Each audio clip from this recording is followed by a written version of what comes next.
はい、どうも皆さんこんにちは。坊主でございます。セカンドチャンネルです。ご覧いただきありがとうございます。今日なんですけれども、だいたい断酒60日経ちましたので、そのレポートと、で、もう一つが、私メインチャンネルでもちょこっと言ったんですけれども、最近の変化としてめちゃくちゃ寝つきが良くなったので、その方法として使えるであろう、ヨガの分野で言われているヨガニドラっていうものと、NSDR、ノンスリープディープレストという方法をご紹介して、もし皆さんがちょっと寝つきが悪いことに悩んでいるのであれば、その助けになればと思いますので、どうぞ今回もお付き合いください。はい、断酒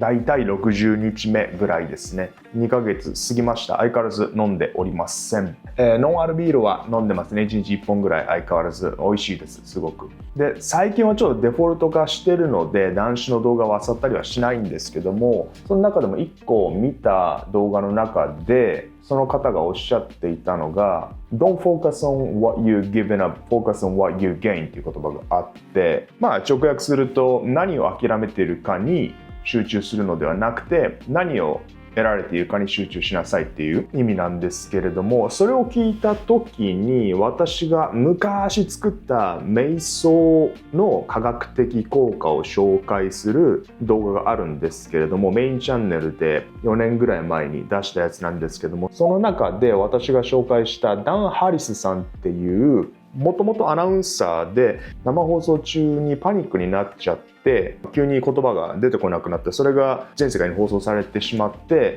それもあってか瞑想するようになって、でその効果を実感して、確か本とかも書いてると思うんですけども、確かその本かポッドキャストかその人の持ってるメディアの名前が 10% Happier っていうのがあって、やっぱり断酒も瞑想もそうなんですけど、劇的に人生がそれをすることで変わるかっていうことではそういうことではないんですけれども、瞑想もしくは私がやってる断酒だとか、あることを志してそれを毎日継続してコツコツやっていくと、一日の中でのクオリティオブライフが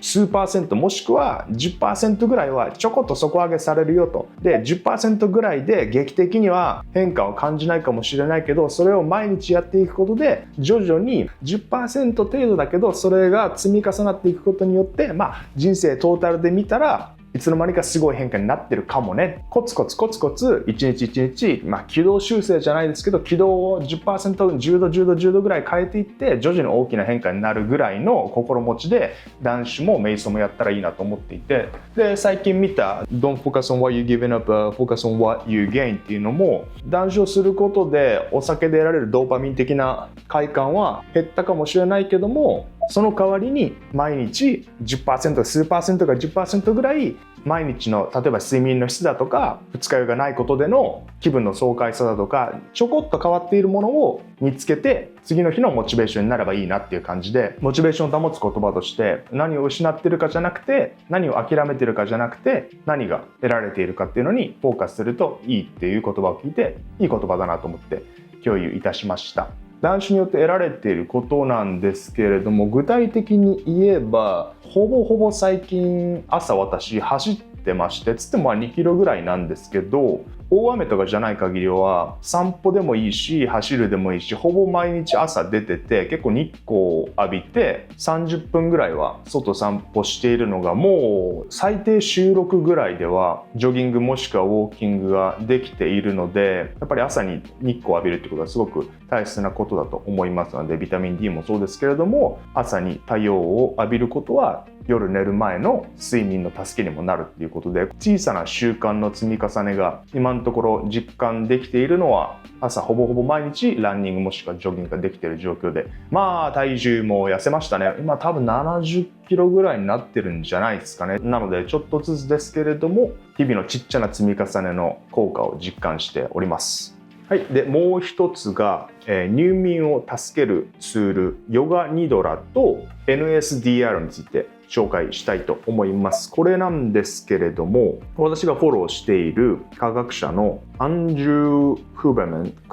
バーマンっていう方がいらっしゃるんですけども、その方科学的にいろいろと証明されている割と効果があるであろうという人々の生活の質を向上させるようなツールとか方法をいろいろ紹介している方なんですけれども、その方とティム・フェリスっていう作家の方、4 Hours Walk Week とかで有名な方がいるんですけど、その人の対談で睡眠の話になって、入眠を助ける方法としてヨガニドラ、もしくはそれが属されていてわりかしちゃんと科学的な証明もされている NSDR、 ノンスリープディープレストという方法があるんですけれども、アンドリューさんはヨガニドラも紹介はしてたんですけれども、どちらかというと NSDR っていう方を推奨していて、っていうのもヨガニドラって呼び始めると人によってはヨガのなんたらねみたいな感じでレッテルを貼られてしまうので、もったいないということでノンスリープディープレストをなんか略してちょっとこう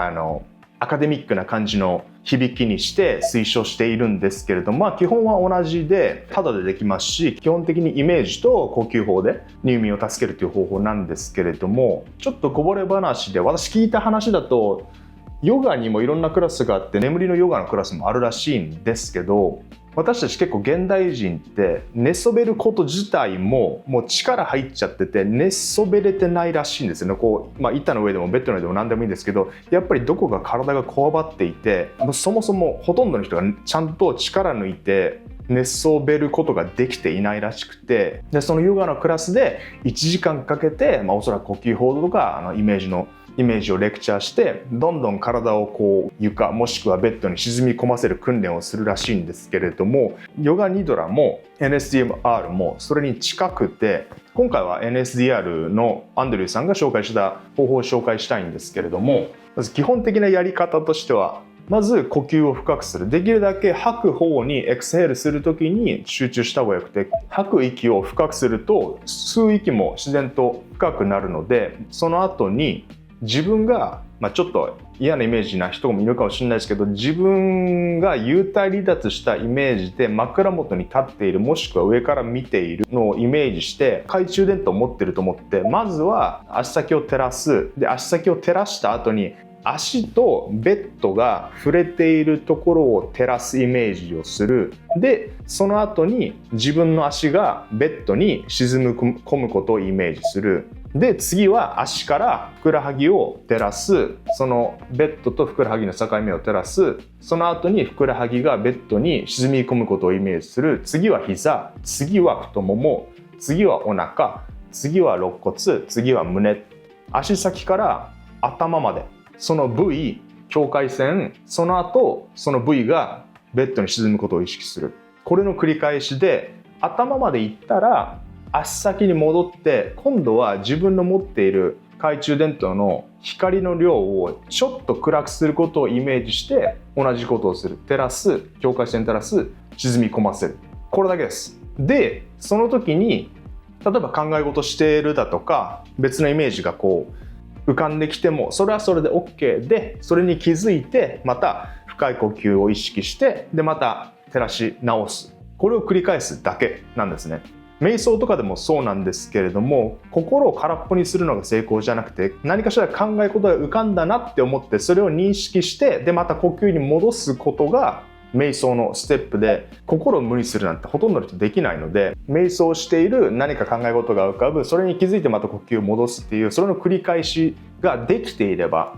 瞑想は成功しているので、これができるようになると、例えば日常生活の中で緊張が続いている状態でリラックスしたいときはこの方法でリラックスすることもできますし、これができるようになると自分だけの力で究極にリラックスした状態を作れるっていう意識が芽生えるので、日常生活にも今ここでリラックスしたいと思ったらその方法を実行できますし、例えば瞑想のクラスだとか、あと運動の時だとか、もろもろの日常生活のあらゆる場面で使えるようなリラックス方法ですごい役に立つと思うんですけど、でアンドリューさんによると、この NSDR をやることによって、例えば受験勉強だとかなんか資格の勉強してる時に詰め込みでやるよりは、何かすごく集中してやった後にこの NSDR をやると、脳の細胞が活発化して脳に定着するデータの量といいますか、学んだ量がかなり増えるらしいので、これを繰り返していくと結果的に学習スピードがいわゆる速くなって、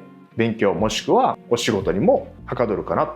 とも思います。はい、ということで簡単ではございましたけども、 NSDR ヨガニドラ、おそらくいろんな動画が転がっているので、それ見てガイダンス付きでやってもいいと思いますし、私が作ってもいいのかなと思いますけど、アンドリューさんの10分ぐらいの NSDR のガイダンスすごく分かりやすくて、英語もそんなに難しくないので、それ使えばいいんじゃないかなとも思うんですけどね。もしご興味あればいろいろと調べてみてください。皆様の良い睡眠を願っております。はい、ということで今回の動画は以上になります。60日目のレポートと、NSDR のご紹介でございました。もしご興味があれば試してみてください。では次の動画でお会いしましょう。またね。